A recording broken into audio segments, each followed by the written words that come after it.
मी advocate वसंत वडवे आज आमच्या धडगाव तालुक्यातील सन्माननीय वकील बंधू यांच्या मार्फत धडगाव तालुका येथे माननीय तहसीलदार यांना निवेदन देण्यात आलं की गेल्या 4 दिवसापासून जे मराठा आरक्षणासंदर्भात महाराष्ट्र शासनाने हैदराबाद गेजेट संदर्भात जो काही शासन निर्णय पारित करण्यात आला आहे आणि त्या निर्णयाचा अनुषंगे महाराष्ट्रातील वंजारा समाज हा आम्ही आदिवासी असल्याचं आणि आम्हाला आदिवासीमध्ये आरक्षण पाहिजे असं म्हणून विविध माध्यमांवर गेल्या 3-4 दिवसापासून बातमी आणि वृत्त आपल्याला कळलेलं आहे आणि या मागणीमुळे महाराष्ट्रातील तमाम समाजामध्ये असंतोष आणि तीव्र भावना या ठिकाणी निर्माण झालेली आहे। वास्तविक पाहता आजही आदिवासी समाज गरीब आहे, आजही अनेक अन्याय अत्याचार सहन करून आमचं जीवनमान आहे आणि अशा परिस्थितीमध्ये महाराष्ट्रातील कुठलाही समाज उठसूट आमच्यामध्ये आरक्षण मागण्याचा प्रयत्न करत आहे।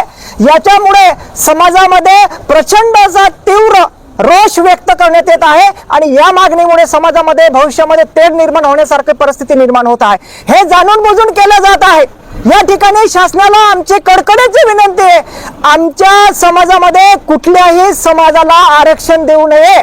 आम्हाला या भारताचे शिल्पकार आणि या भारताचे या घटनेचे शिल्पकार भारतरत्न डॉक्टर बाबासाहेब आंबेडकर यांनी घटनात्मक आम्हाला आरक्षण दिलेलं आहे। या आरक्षणाला कुठल्याही पद्धतीने धक्का लागता कामा नये। ज्याला कोणाला आरक्षण मागायचं असेल किंवा काय मागायचं असेल त्यांनी स्वतंत्र शासनाकडे पाठपुरावा करावा आणि स्वतंत्र मागावं, त्याला आमचा विरोध नाही। परंतु जर आदिवासी समाजामध्येच अनुसूचित जमातीमध्येच आम्हाला आरक्षण मागत असेल असं म्हणून शासनाला दबाव टाकत असेल किंवा असं म्हणून बेकायदेशीर मागणी करत असेल तर तमाम समाज रस्त्यावर उतरून रस्ते बंद केल्याशिवाय राहणार नाही। ही शासनाला आम्हाला कडकडीची विनंती आहे, आमचे भावनेचं कदर करावं आणि असा चुकीचा आमच्या समाजावर अन्याय होईल असं कुठल्याही समाजाला आरक्षण देऊ नये किंवा आमच्यामध्ये बोगस घुसखोरी करू नये, ही आमची कडकडीची आव्हान आहे।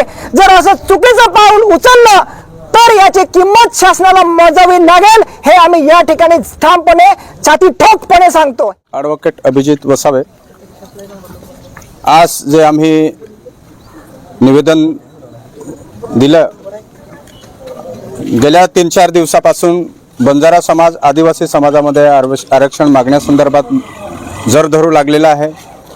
अशा पद्धतीने आज महाराष्ट्रात मोठ्या प्रमाणात बोगस आदिवासींची घुसखोरी आणि नोकरींमधील घुसखोरी याच्यावर सुद्धा शासन आदिवासींना न्याय देऊ शकलेला नाही। अशा अवस्थेत वेगवेगळ्या समाजाशी मागण्या आणि त्या मागणीला शासनाकडून सुद्धा दुजारा देण्यासारखी परिस्थिती आज निर्माण झालेली आहे।